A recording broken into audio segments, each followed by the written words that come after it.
sampaikan materi bab 2 mengenai pertumbuhan ekonomi, pembangunan ekonomi, dan ketenagakerjaan. Kita ulas kembali materinya. Pertumbuhan ekonomi apa sih? Pertumbuhan ekonomi adalah kapasitas per kapita yang dalam jangka panjang yang bersangkutan menyediakan barang ekonomi bagi penduduknya. Jadi pertumbuhan ekonomi itu kapasitasnya dalam jangka panjang, sedangkan pembangunan ekonomi adalah suatu proses menyebabkan per kapita penduduk suatu masyarakat meningkatkan dalam jangka panjang. Jadi pembangunan ekonomi itu sebuah proses dalam per kapita dalam suatu masyarakat yang meningkatkan dalam jangka panjang.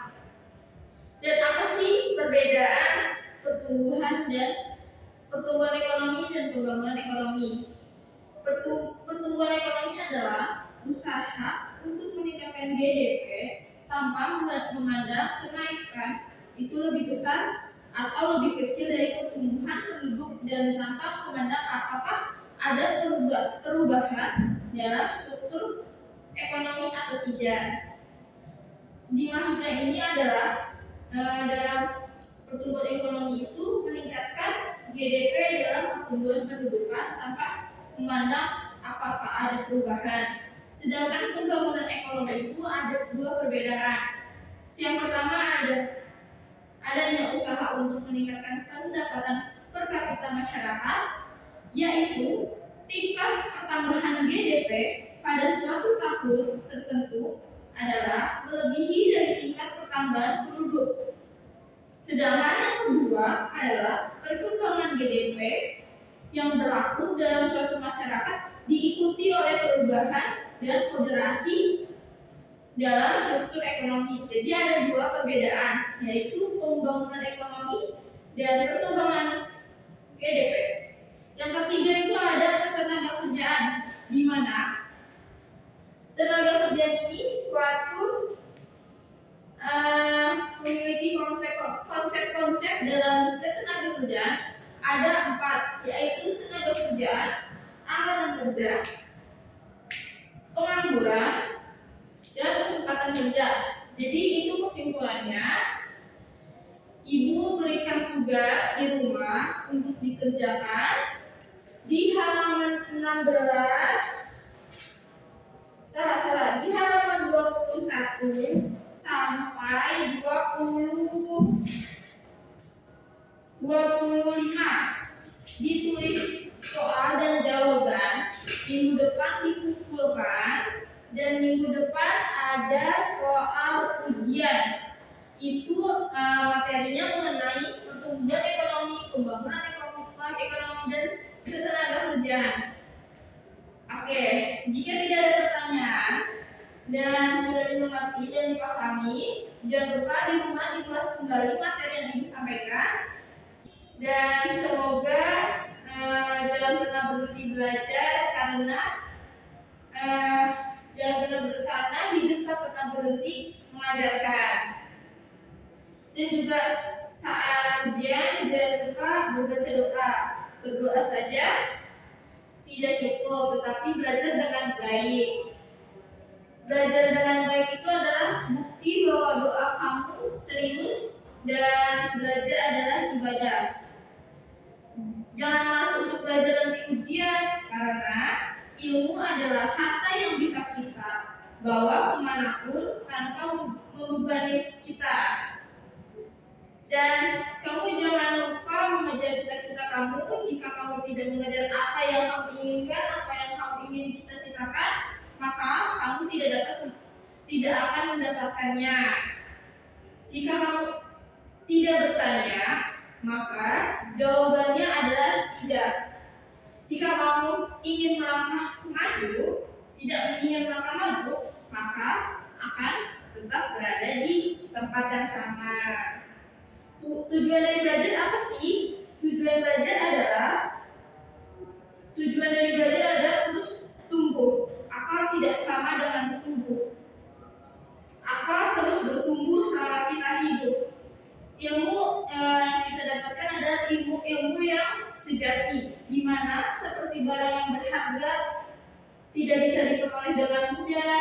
Ia harus diusahakan, dipelajari, dipikirkan, dan lebih dari itu harus disertai dengan doa. Maka yang tadi Ibu sampaikan, berdoa saja tidak cukup.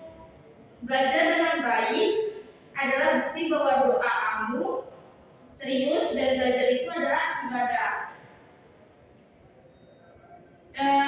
Jangan takut dengan teman-teman bahwa nilai kamu jelek, karena jangan takut melangkah pada jarak 1 kilometer dimulai dari 1 langkah. Kamu harus mempunyai keyakinan, karena selalu memiliki keyakinan kepada diri sendiri, kamu mampu melakukan tugas apapun, tidak peduli betapa sulitnya itu. Jadilah optimis dan berusaha keras untuk mencapai tujuanmu. Dan selalu pilih optimisme dan positif daripada pesimis dan negatif. Jalanmu dimulai dari bersikap optimis. Jadi kamu harus bersikap optimis dalam mengikuti pembelajaran, harus menjawab dengan optimis, karena optimis itu membuahkan hasil nantinya. Setiap hari membawamu lebih sedikit dekat ke tujuanmu, karena akan mencapai hasil terbesar jika kamu terus berusaha. Kamu berhak mendapatkan masa depan yang cerah. Saya merasa terhormat memiliki kesempatan untuk mengajarmu. Kamu sangat berani dan energi. Selalu bertahan sikap seperti ini. Kamu harus berusaha keras, berjuang untuk apa yang kamu inginkan, apa yang kamu cita-citakan, dan menemukan inspirasi yang motivasi untuk terus maju jika ingin sukses. Kamu menjaga sikap positif kamu, berusaha cukup keras, menjaga jalur akademismu yang mudah. Nanti kamu menjenjang ke SMP atau sekolah menengah pertama. Lebih dari itu, kamu pikirkan, kamu mau mencapai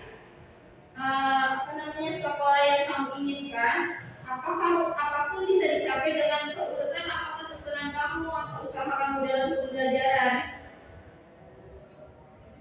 Dan yang terakhir, jangan pernah menyerah. Prestasi membutuhkan kegagalan, dan pencapaian kegagalan harus dilihat sebagai kesempatan untuk memperbaiki diri. Kamu melakukan banyak hal, upaya, dan merupakan siswa yang luar biasa. Ibu menghargai ibu dengan tulus menghargai semua upayamu. Ini yang terakhir, tugas besar tidak hanya membutuhkan perencanaan yang cermat, tetapi juga keyakinan bahwa tugas tersebut dapat diselesaikan dengan sukses. Kamu telah terbukti menjadi siswa yang berprestasi, jadi percayalah kepada diri sendiri. Oke, sekian dari Ibu. Jika tidak ada pertanyaan, jadi ingat, berdoa itu tidak cukup saja, tetapi harus belajar, dan semoga doa kamu itu terkabul, dan belajar itu adalah ibadah. Dan satu lagi, optimis dalam menjawab soal ujian minggu depan. Oke, sekian dari Ibu. Sebelum keluar dari kelas, alangkah baiknya kita berdoa terlebih dahulu.